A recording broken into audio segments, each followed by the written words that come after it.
Hello there. How are you doing, everyone? I hope you can hear me and see me all right. And welcome to Workshop Wednesday, yet another Workshop Wednesday. I thank everyone for joining me tonight. And as you can see, you should be able to see a chat box on your right of this broadcast. And so feel free to say hi in there. Let me know that you're actually here, that you see this. And let me know how you're doing tonight.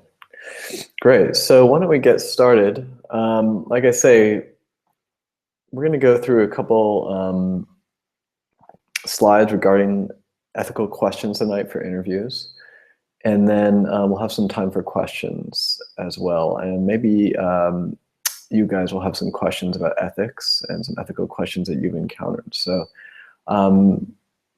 without further ado, let's get into it. Again, my name is Kevin Marshall from International Dentist Central. If you haven't been to one of our Workshop Wednesday events before, welcome. And we do these every week. Been doing them for a little while now. And it's either Dr. Alyssa or myself. Sometimes we have guests. We plan to have a few guests in the future. And we try to cover as much as we can about the process of getting into an advanced standing program for the most part, and a few other types of situations related to the international dentist population community, especially for those going for a U.S. program. There's a few of you who follow us that are also looking to like Canada and stuff, and a few in Mexico. But this is primarily for the U.S., those who are interested in U.S. programs. So again, if you haven't been to one of our events before, you're not familiar with us, welcome. I really appreciate you joining us tonight. And like I said, today we're going to talk all about ethics. Ethics are a very important part of any interview process. And a lot of people that we work with they come to us very unprepared for interviews in general, but especially when it comes to ethics, it's often considered one of the more difficult parts of any interview.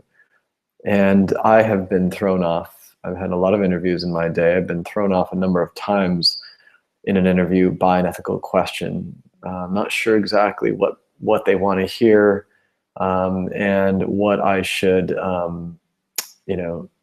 what I should answer, how I should respond. So it definitely is something that you have to kind of prepare for and think about beforehand. And we're going to go through a couple of different examples tonight, but also we're just going to get into the nitty gritty. So let me, what we like to do is kind of go through some slides here, show you guys a few things. Let me just pull up my screen correctly. All right, so here we go.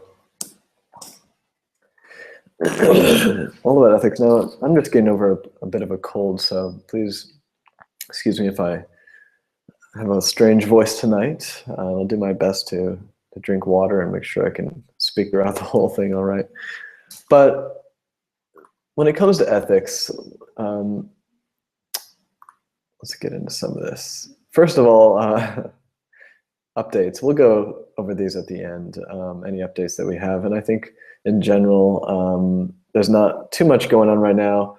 If you're new to one of our courses, such as the bench test or the interview mastery course, please let us know how that's going. You can feel free to send us an email at mail@internationaldentistcentral.com.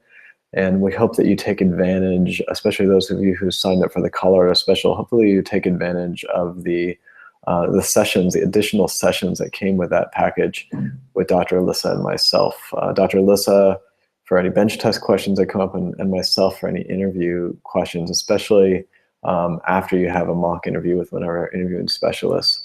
And that's a really great opportunity. A lot of it, surprisingly, there were a few folks last year who signed up that didn't even request those sessions. So if you signed up last year and you still haven't had your sessions with either Dr. Alyssa or myself, please feel free to do so. Those don't expire. So anyway, thanks. Welcome to the new members of those courses. Now let's get into ethics again. What are ethical questions in an interview? What's going on here? This is a great definition I found in terms of what an ethical question is. It's a problem or a situation that requires a person, I'll just say person in this case, to choose between alternatives that must be evaluated as right, ethical, or wrong, unethical. So why do I define this? Because, shouldn't we all know what the word ethics means? Well, the reason I'm going over this is because I've been in a number of real life interviews and also mock interviews where I asked the candidate to give me an example of an ethical situation that they've encountered before, which is a common interview question. And to my surprise, they had no idea what the word ethical meant. To my dismay, actually. And I don't want you to be in the situation, because sometimes you might have heard the word ethical situation or ethical scenario, and you might think you know what that means. And if you don't, and if you're not absolutely sure you know what that means, you could really screw this question up. And when you screw this question up and don't answer the question correctly, I mean, there's no way to put it nicely. It doesn't make you look good. It makes you look really unprofessional as a candidate, unprepared, and I don't know how to say it, just not very smart. That's not where you want to be. So I'll give you an example. I've had a number of times where I've said to someone like a candidate, give me an example of an ethical situation that you faced. Many of the responses I've gotten back, which demonstrated to me that the candidate didn't know what the word ethical means, is that they've told me about a situation where let's say they had a patient, for instance, who didn't want to pay, or they didn't have any money. And so they'll say, yeah, well, I had a patient who didn't have any money or didn't have enough money. And so I decided to waive their dental fees. And, yes, there's some aspect of ethics here, but it's not the kind of answer that one is expecting in an interview, and I'll tell you why.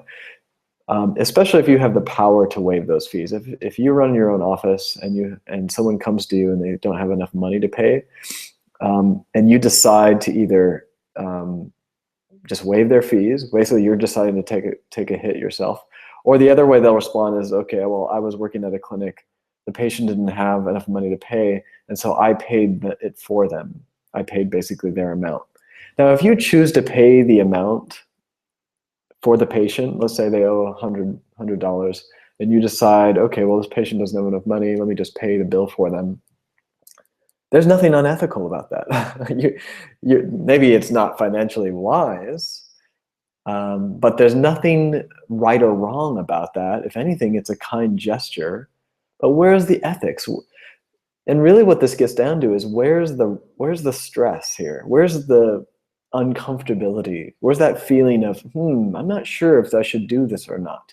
Yeah, I mean, there's an uncomfortability to have to actually fork over $100 that you don't want to do, but it doesn't really call for it, it doesn't really pull on your ethical, muscles that much.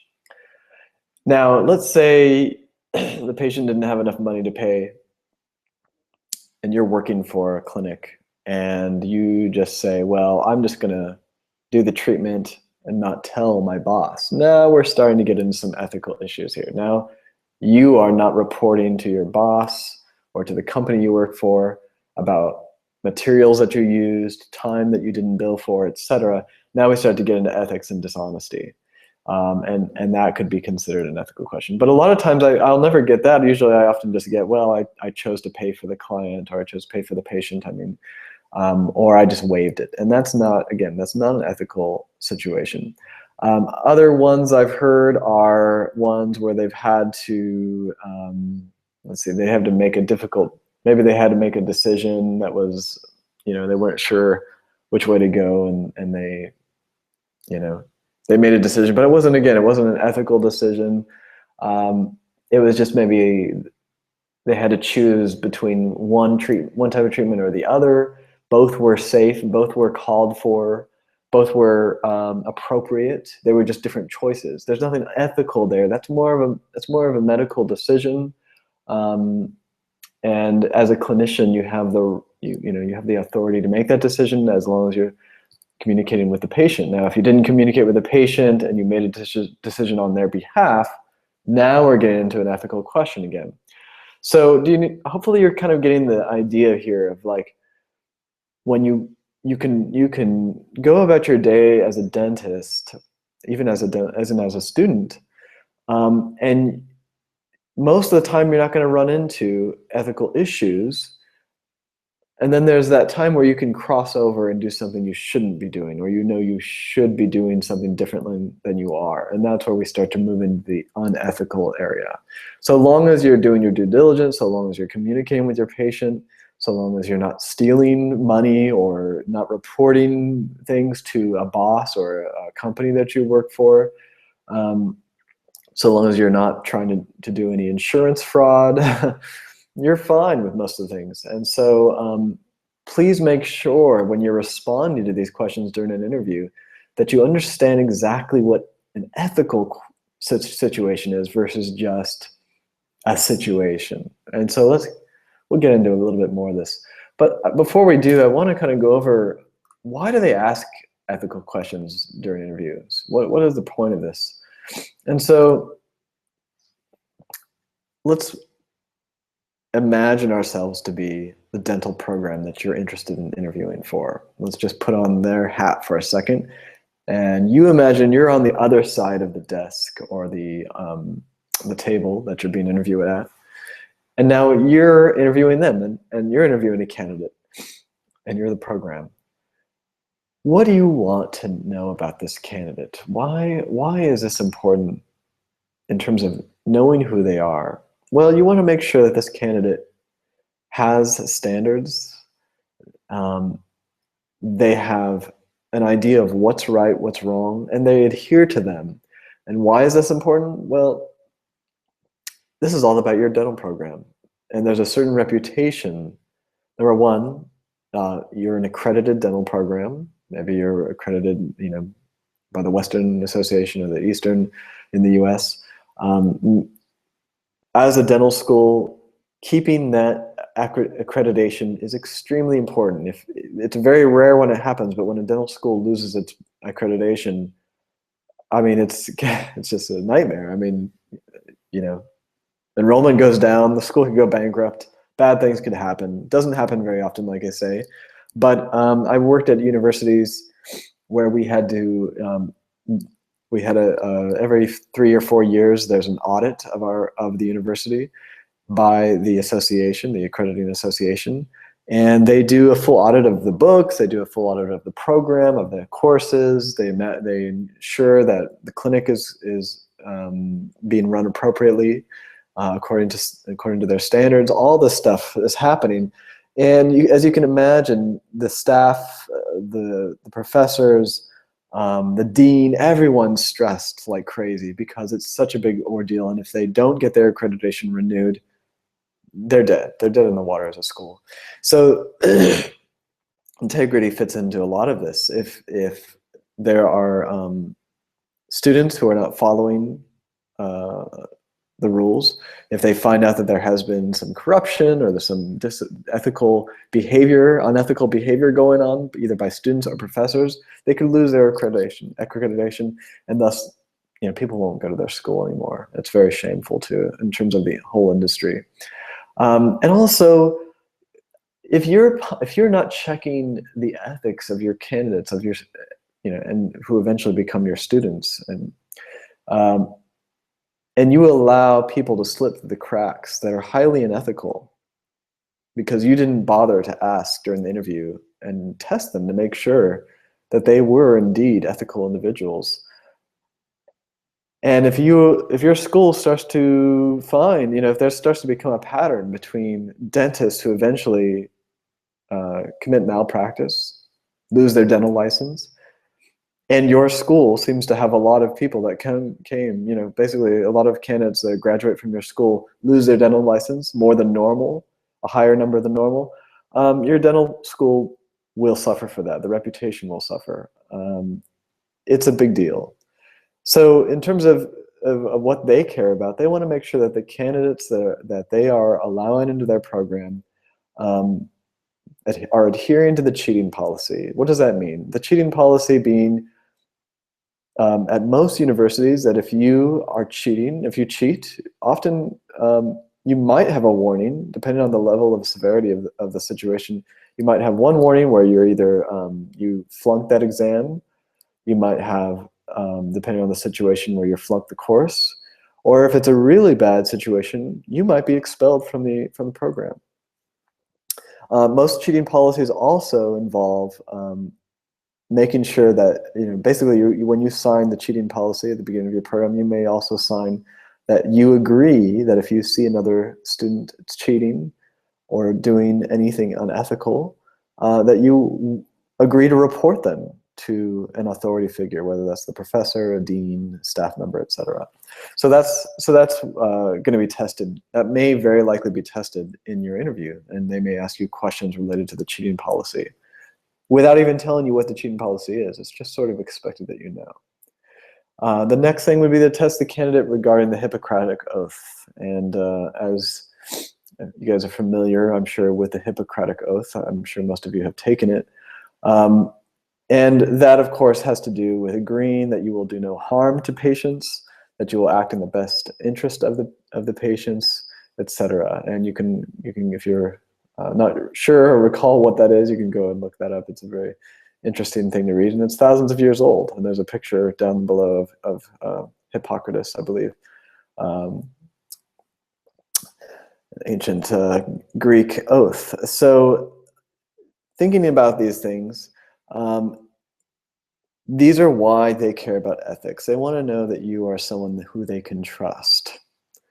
So now let's go through some examples, because this is what people really ask me a lot about. I was like, okay, fine, but give me a few examples of this, because I need to be able to be prepared. Because really, you want to make sure that when you go to your interview, you have really considered all the ethical questions you can. You've read through common ones, so that you're not blindsided. You're not thrown off during the interview, because there's nothing worse than doing well in an interview. Everything's going great, and then they ask you an ethical question, you have nothing to respond to, or you respond incorrectly, and you're out. Often, this is often one of the reasons people don't get, they'll be thrown out of a process or out of the candidacy because of an ethical question. Often that one question has the power to remove someone from the process. So we don't want that happening to you. So the first example, often the most, this is not the most common one, but this is a common one that you might get during dental school interviews. Tell me about a time when you made a mistake in the clinic. And various offshoots or alternatives to this might be, tell me about a time when you made a mistake as a student. Tell me, even one more general, tell me about a time when you made a mistake.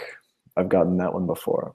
But let's say it is something, tell me about a time when you made a mistake in the clinic. Now, with all ethical questions where you are responsible for telling them a scenario, you're responsible basically for coming up with a story. First of all, as I say with all interviews, always come with a bag of stories. Now, what I mean by a bag, of course, is a metaphoric bag, not a real bag, but in your mind, I want you to be able to have 3 to 5 good stories that you can use in your interview whenever they ask a question that's open-ended like this. And what I mean by open-ended is they'll say, tell me about a time, or tell me about a situation that you encountered. Give me an example. These kind of things. Tell me about a time when you made a mistake in the clinic. You should have some sort of story related to ethics in your mind that you've thought about before coming to the interview.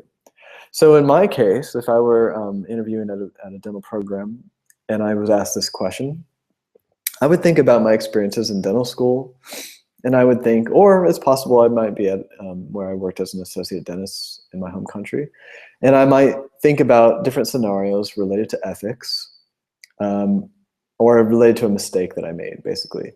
And I would want to think of one that is probably, you know, there's a range, there's a spectrum, um, in terms of choosing the right story. You don't want to choose a story that puts you at risk for looking either incompetent or dishonest. Those are two big ones. At the same time, you don't want to be putting yourself at risk for not answering their question. Now, if you choose, for instance, an example where you say, oh, well, one time I misplaced a tool, I didn't put the tool back in the right place, and my boss got mad. Okay, yeah, that's a mistake. Um, is it a big mistake? No. Is it going to satisfy what they're asking for? They probably want a bigger mistake than just that you put, um, basically a dental tool in the wrong place. It's not obviously a big mistake. They're probably looking for something a little more significant for that than that. So you'll want to find and think about a good story that kind of is in the balance between being vulnerable enough to give them what they want, which is a story about a mistake that you made, but also not making yourself so vulnerable that you basically show yourself to be incompetent or, again, dishonest. So you never want to go near dishonest. So you don't want to talk about a time where maybe you intentionally made a bad decision for the client because you wanted to hurt them, or you intentionally stole money, or indirectly cost the clinic money on purpose by not reporting materials used, or you stole some equipment. Those are not the kind of stories you want to tell, and I hope that you haven't done them anyway. But if you have, please don't tell those stories. What I would say is look for an innocent mistake, but one that also is significant enough to tell. One that probably just shows that you were a new clinician, that you were new to this. So one might be, you were maybe you were filling out a form, and you accidentally, didn't complete it in the right way, and maybe it caused an insurance issue where they cost some money or whatever like that. But it was a harmless mistake. You didn't know what you were doing. Maybe it's something where there was maybe there was an issue when you were sending the requirements to the lab, and there was some issue there, and so when you got stuff back from the lab, it was inaccurate or didn't fit. Something happened because you made a mistake. You didn't report correctly, or you didn't give the right specifications for what you needed. Stuff like that. Maybe it was a miscommunication to the patient. They thought you thought they understood what you were basically explaining to them. They didn't understand, and now you have a situation at hand where maybe they thought they were getting a different treatment than they got. As long as you show that you had taking the right steps, due diligence, you had the best interest in mind for the patient, etc., that's okay. We all will make mistakes, and every new clinician will make mistakes. And you want to emphasize that this was this was because you were a new clinician. This was because you were someone who was new to this kind of work. And most important, though, when you talk about this mistake, you don't want to just tell what the mistake was and end it there. You want to also talk about what you did to rectify the situation. What did you do?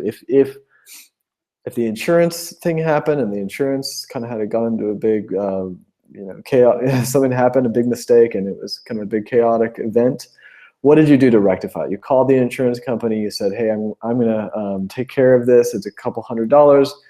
It's on me." You explained to the patient, and you cleared up what the confusion was with the patient. Maybe they didn't think, maybe it was a 2-part procedure and they thought they were done after one session. And you said, okay, I'm sorry you didn't understand me the first time, but yes, you will need to come back for the second one so that we can take out the temporary and put the permanent. Stuff like that, where you clarify with that patient and now they understand and now things are better. Whatever the situation is, make sure you clarify, you show what you did to rectify the situation, and you mention that this never happened again. That's important with this stuff. Let's go to example 2. Tell me about a time where you faced an ethical dilemma. Now this is the one where I mentioned before, a lot of people will give me non-ethical dilemmas. They'll give me situations that are, maybe they're related to something else in dentistry, but they're not ethical dilemmas. And what we're looking for here again is a time, what I like to say is, try to find a situation in your experience past where you encountered, I would say, a situation where you encountered someone at work, someone in your dental clinic at school, dental school, or a colleague where someone else was doing something unethical, basically, that you observed. I would rarely volunteer myself as the problem because this is about strategy. We're being strategic about how we answer this question, and we don't want to basically say, oh well, I tried to screw over a patient and charge them for something they didn't need. No, we don't want to be saying that kind of stuff. And again, I'm really hoping that never happened anyway. My assumption is that this is not you. You're not one of those people that would do such a thing. But either way, there was a time where you made a bad decision, and I guess we've all made bad decisions. There was a time where maybe you did take home a dental tool that you shouldn't from work or from the dental school. This is not the time to talk about that, okay? This is not the time to offer yourself as the one who made the bad decision. But you are in the situation, so you want to talk about this time where you were in a situation where someone else made a bad decision. Maybe your colleague, maybe that person in your dental office or in your dental clinic at dental school made a bad decision on behalf of their patient, and you were witness to that. Maybe you were a witness because you overheard it. You're next to them. They're working in the space next to yours, and you hear them saying something to the patient that doesn't sound right, and you're like, hey, that can't be right. Do you think they really need that? Or you discovered it. Maybe the patient came to you after going to them for whatever reason, and you discovered that they had treatment that was not necessary or something like that. Or it's a colleague from another office. You're in the situation now for whatever reason. Maybe your boss at a clinic is asking you to do something you're not comfortable with. Maybe they're asking you to overtreat. A lot of different situations and examples you can think of, right? So whatever happened to you, and hopefully we all have something like this, think about that time and talk about, like, what did you do? Now, hopefully you did the right thing. Hopefully if your boss asked you to overtreat, do a root canal when they only need a small filling or something. If that's the case, and heaven forbid, you actually did the root canal when you shouldn't have, do you say that story? I don't know. I mean, maybe, though it doesn't look that great on you. I mean, if it were me, I would be hesitant to tell that story if I'd made the wrong mistake. Maybe I might tell it if I said, I did this, I feel terrible about it, and I would never do it again. That might be okay if you really show authentically how sorry you are. Hopefully that didn't happen. Hopefully you did the right thing, though. In a good situation, you would have said, he asked me or she asked me to do this. I said, thank you for your suggestion, knowing that no matter who they are, they can't force a doctor to make a decision that they don't want to or don't believe in. And you said, okay, well, thanks, I'll take your feedback on that. And then you still made the right decision and you did the filling instead. That would be an example of how, and you'd explain, I thank them for their feedback and I made my own decision because I'm the doctor. And now you're showing ethics. You're showing someone who makes the right decision. Maybe it was someone who asked you to mess up a form or do some paperwork that wasn't honest, and you were in the situation and you said, no, I'm not going to do that. What the schools want to see is someone who has some guts. They want to see a candidate who actually, when they're pressured by either a group or by a boss or someone of an authority figure to do the wrong thing, to do the unethical thing, that student or that candidate decides to put themselves in the awkward situation of, no, I'm going to stick to my ethics. I'm sorry. And maybe I'm going to go talk to the dean about this. Or maybe I'm going to talk to the boss, or I'm going to go to the authorities about this if needed. They want to see that you're a candidate that is willing to put themselves in an uncomfortable position and do the right thing. And so that's what this stuff is about. Let's go to example 3. A patient comes to you after having gone to your fellow colleague in the dental clinic and claims that he totally messed up. Upon examination with the patient, you verify that your colleague did indeed make some mistakes. What do you say to this patient? So this is a question that was asked you during an interview. You have to remember, of course, that you don't disparage other doctors, other colleagues, or other dentists at all. Especially in the US, things are very lawsuit heavy, right? So you want to be careful of this. You don't want to say anything that could promote a lawsuit easily. And besides that, it's just not professional courtesy. It's just against the professional rules, really. So what you'd want to say, I would say, is you could talk about what you see incorrect here. You could talk about the facts. Okay, well, this, for whatever reason, this is what's being presented to me on this tooth. And okay, that's what you say. It's fine that you say it was that colleague. I don't know. I'm not going to agree with you in terms of who did it or how it happened, but for whatever reason, that's what's here now. And it's possible that and you can talk to the patient to say, well, we don't know necessarily why. I mean, I'm not saying I don't believe you, but all I can say is here's what needs to be fixed, and here's the recommended treatment that I suggest that we do. Again, not bringing the other doctor into this, not putting the blame on that, not giving that patient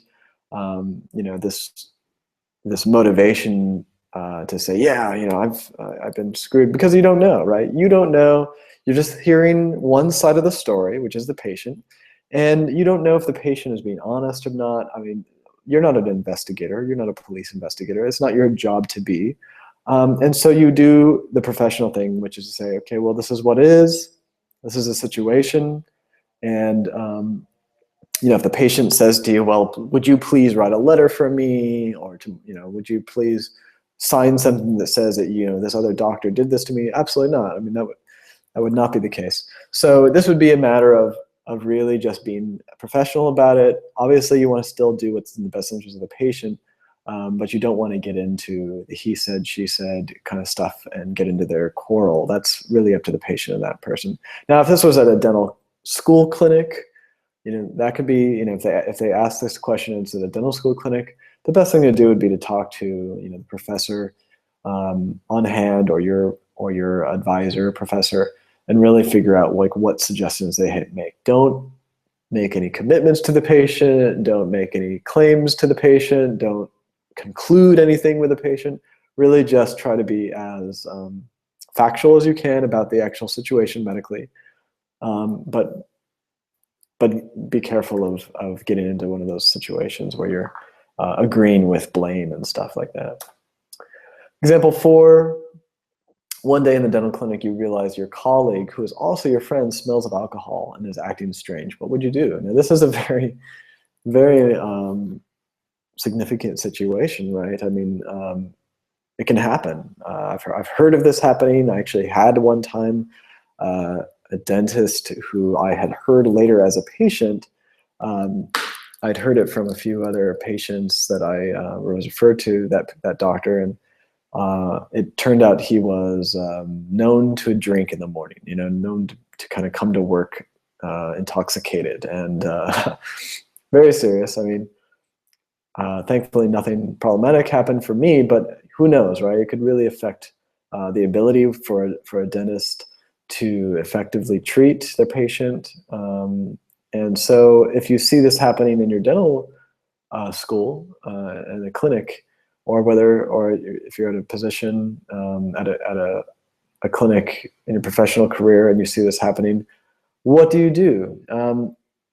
First of all, I would say, depends on the situation. If you're at dental school, couple different options you could do. One is you have to tell the professor. I mean, you would have to report this. Now, whether you decide to tell the student themselves, that's up to you, and you could go either way. For me, I might say yes. I might say, listen, I'm going to go up to that student and say, John, I can smell alcohol in your breath. I'm going to take them aside. I'm not going to do this obviously in front of their patient, but I'm going to say, can I talk to you for a minute? Bring them to the side in private and say, there's no doubt in my mind, I can smell alcohol in you. This is unethical, and you need to stop what you're doing. And then I would probably say, listen, I'm going to have to report this to Professor so-and-so, who's the director of the dental clinic. Now, I would respond to this question in the interview the way I'm doing. I would tell them, number one, that I'm going to take them aside, talk to them in one-on-one, so that they know, because it's the honest, it's the right thing to do. It's the courageous thing to do, and the courteous thing to do is to tell them who's the one reporting them to the authority. The second thing, though, is I want to make sure that the interviewers of me hear that I am going to go to the professor. Now, in real life, you may do a different thing. You may decide just to talk to John and tell him that if he doesn't stop the treatment right now and go home and tell the patient to come back another time, you're going to report him or something.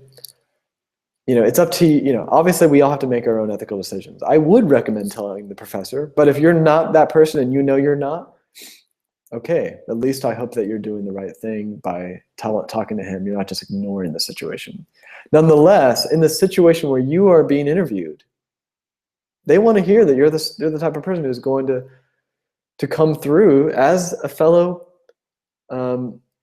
student, and I'll honor the ethical guidelines of the school, which would be to tell the professor.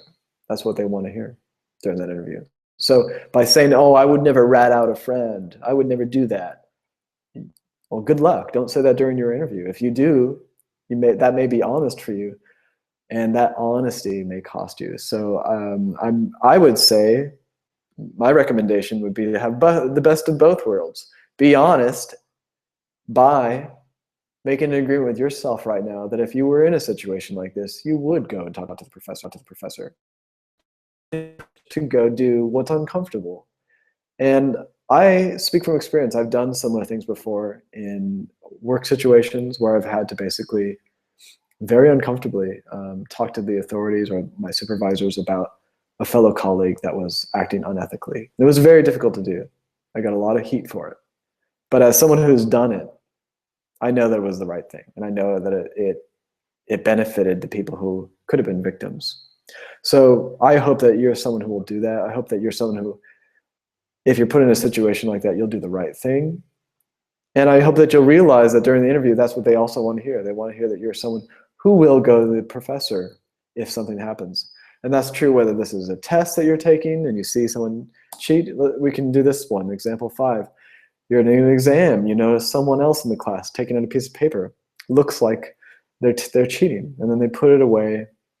What do you do? Again, this is obviously going to have less effect directly on a patient, thankfully. If they're cheating, it's not the same necessarily as working on a patient intoxicated, so I'll give you that. But it's still indirectly dishonest. And again, the school's cheating policy is that they want everyone to look out for everybody else. So if you see a fellow classmate cheating, they expect you to report it to the professor. And so, what are the large ramifications? If that person's cheating on every single exam, there's a possibility that they don't actually deserve the grades that they're getting. If they pass that class and it's all because of cheating, then what kind of dentist are they going to become when they go out in the real world? I don't know. Maybe they're lucky and they don't need the content of that class, or they don't need to remember it. But my hope is that,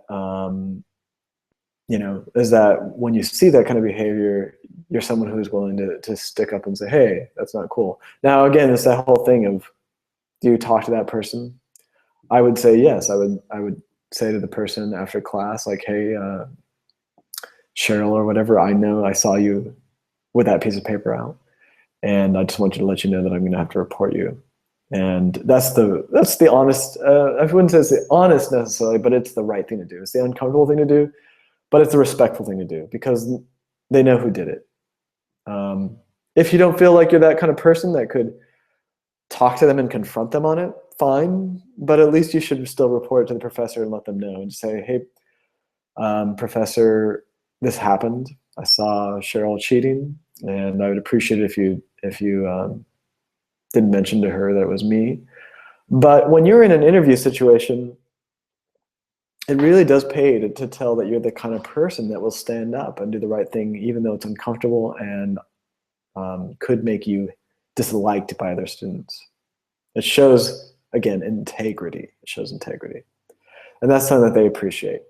And that's something that they want to hear. When you say, when I've had candidates in these kind of questions answer and say, oh, I'm not the kind of person that would tell on another student if I saw them cheating. I've actually had that in an interview where a candidate has actually been that open. And to their credit, they are being honest. They're being honest. And they feel like, well, I'm going to tell the truth. And the truth is I wouldn't report another student who was cheating. And I respect the fact that they're being honest about it, but at the same time, please know that honesty is still not what the interviewers want to hear. Well, they want to hear it. They just want to hear it so that they can say, yeah, okay, well, candidate A who just told me that is now off our list. They don't have enough integrity for our program. So thank you very much for being honest. We really do appreciate that you were honest with us, and now we can make the decision to throw you off the list. You won't be getting accepted here. So think about that stuff and decide if it's worth it not to be someone who is willing to step up in uncomfortable situations, because it could harm your chances in general. Finally, example 6, a patient requires treatment costing several $1,000s. After performing the treatment, you learn that the patient does not have the money to pay, but informs you that she just signed up for dental insurance and asks if you can submit an insurance claim for the treatment on a different date than when it occurred in order to be reimbursed for their treatment. So basically, you did the treatment on Wednesday, they're getting their dental insurance next Monday, and they ask if you can change the date on the submission, on the claim, the insurance claim, and just say that it was a week later, basically, so that they can get insurance. Now, this is a difficult situation, because if you don't do this, right, you're going to end up possibly not getting, you may not get paid from this patient. You basically might have to incur the loss of $1,000 or $2,000. And that money may not come back to you. It seems so simple, right? All you'd have to do is just change the date. Who's going to know? It's a big deal. Well, it's a big deal. It's insurance fraud. And when you commit insurance fraud in the United States, you can go to jail. You can lose your dental license. Your clinic could get in trouble. But especially, you may never get your dental license again, and you could go to jail and face criminal charges, because insurance fraud is a big deal in the United States. So, that's good to know anyway. If you're asked this question in an interview, obviously the answer would be that you wouldn't do it. You would have to just suck it up. Much cheaper to just lose $2,000 or $3,000 on that patient who never pays you back than to lose your dental license and go to jail, right? That's pretty cheap in the end of it. So, and then next time it's a lesson, just like, okay, well, next time I would ask the patient to, if I was concerned that the patient couldn't pay, I might ask them to pay up front or to pay a deposit or something like that, or I might get their credit card, and then after the insurance went through, all that kind of stuff. But anyway, something to think about. So we've gone through some stuff. And my final thought on all this is, ethical questions can be tricky and problematic, but mostly if you're underprepared. Now, sometimes even when you prepare, there might be some questions that throw you off. But on the other hand, when you prepare for ethical questions and you think about all the ones you can, you go through the common questions that you might expect, it's going to really make you shine when you answer in a way that they see that you're someone with integrity. You're someone who knows, who has the courage to do the right thing in a difficult situation that you have no control over sometimes. Because sometimes we don't always put ourselves in this situation. Sometimes they come to us. But if they do come to us and we didn't even expect them, then we still do the right thing. That's called integrity. And that's what a lot of this is about. So I'm going to go through right now, and I'm going to put my screen back to myself. And let's look and see if there's any questions that came up. And if you have any questions right now, feel free to throw them in. If you have any questions that maybe like an example that I didn't read because I only provided a few, but there's so many different types of ethical questions. So if they come to you and you're like, hey, what would you say if this was a question that was given to you during an interview? Feel free to put it in the chat box. And we have a few minutes, I can respond to that. So someone said, okay, Syed asked, what do we do if we're asked if we prepared for the interview? I mean, did we get professional help or not? I've never heard anyone asking this question, so it's an interesting question. What I would say is, personally, I would say, well, I got the help of professionals. I consulted with a number of dentists that I know personally, and asked them, what do they think about different ideas? And yes, I did prepare for this interview. I feel like anything that I do in life, whether it's a treatment, whether it's a test, whether it's an interview, anything significant in my life, I make sure to prepare for. I learn as much as I can about the topic. I educate myself. I think about it, I strategize, I practice, and then I start. Then I either go to the interview, take the test, do the treatment. So I take the same approach for everything I do, and I'm very conscious of everything I do when it comes to preparation. And so absolutely, I practiced for this interview because it really matters to me that you see me in the best light. At the same time, everything that I'm saying is true for me. It's authentic. It's what I really believe. And it's just a matter of me wanting to do my best to express that to you. No one's going to say anything to that. No one's going to be upset about that because it's an honest answer, number one, and it's an honorable answer.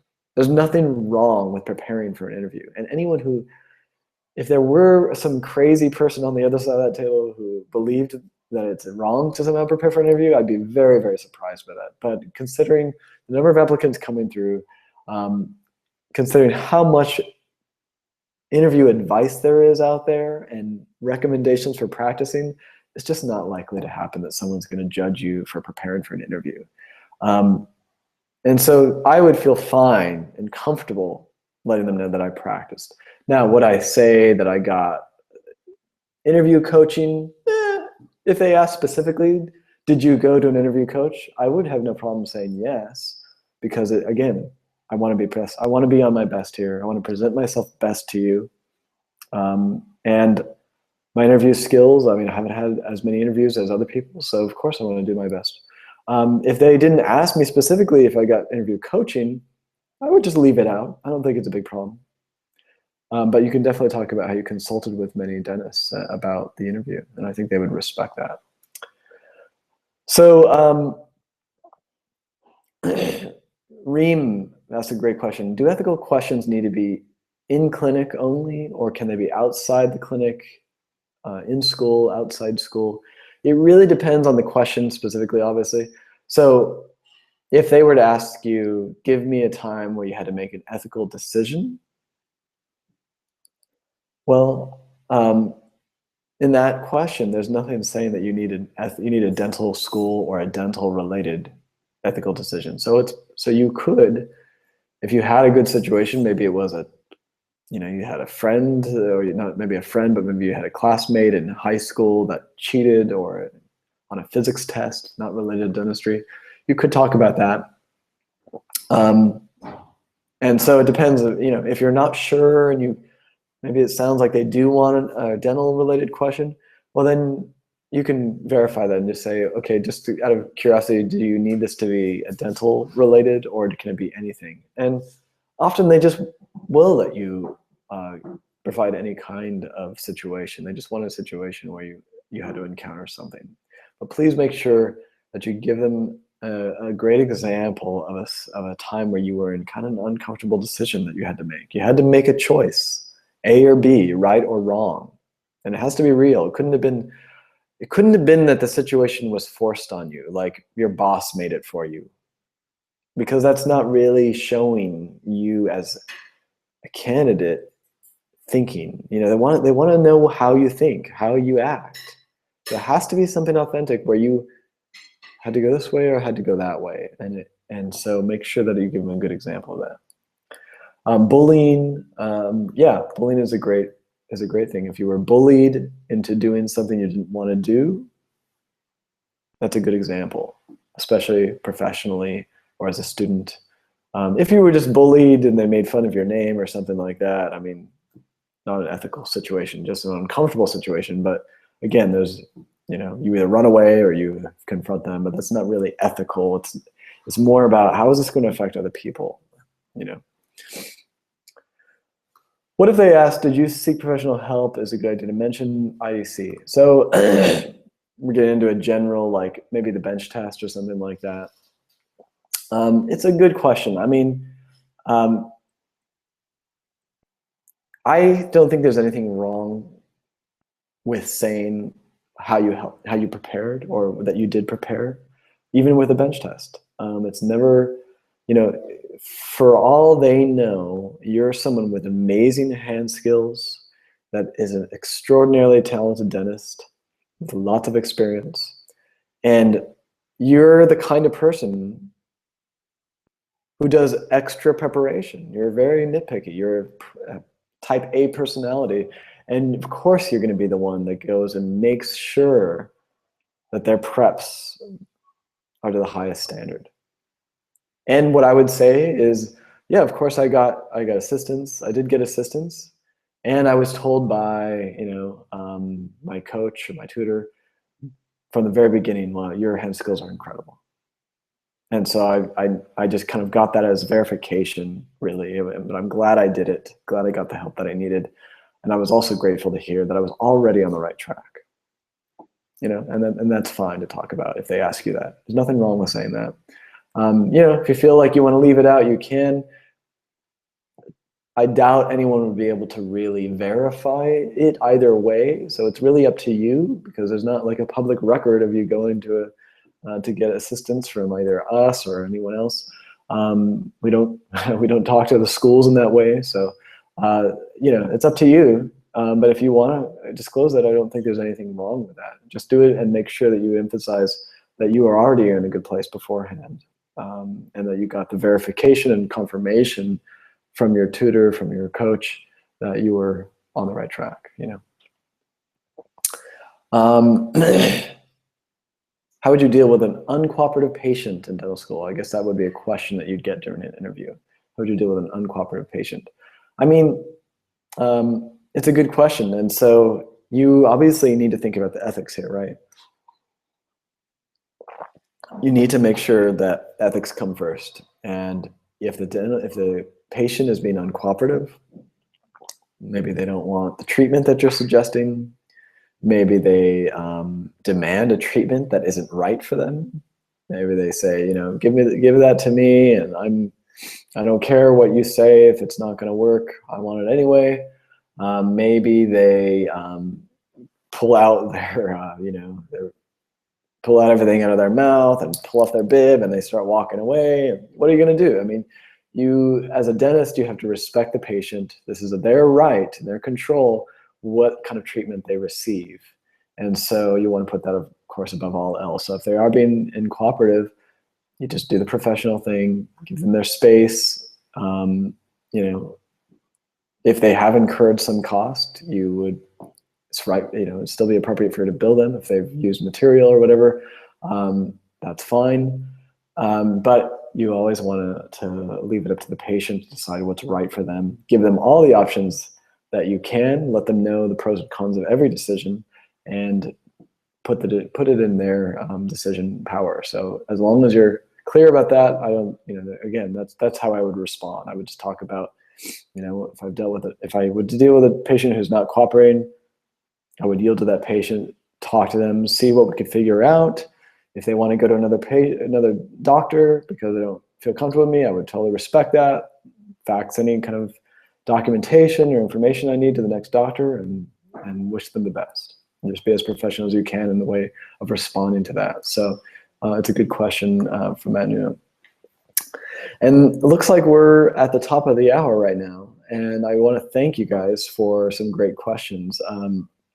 These are some good questions. I hope this helps. I hope you had a better idea now of ethics in terms of ethical questions, ethical scenarios, and what it means when I say, excuse me, when I say making sure that you are really responding with true ethical scenarios. That's the biggest mistake that I see candidates make, is that they don't give a real ethical scenario. They give these kind of wishy-washy situations that they don't really count as a real ethical situation. And there's nothing more frustrating when you are an interviewer interviewing a candidate and they don't give you a real ethical question. They come up with some nonsense, and it's not even ethical, it's related to something else.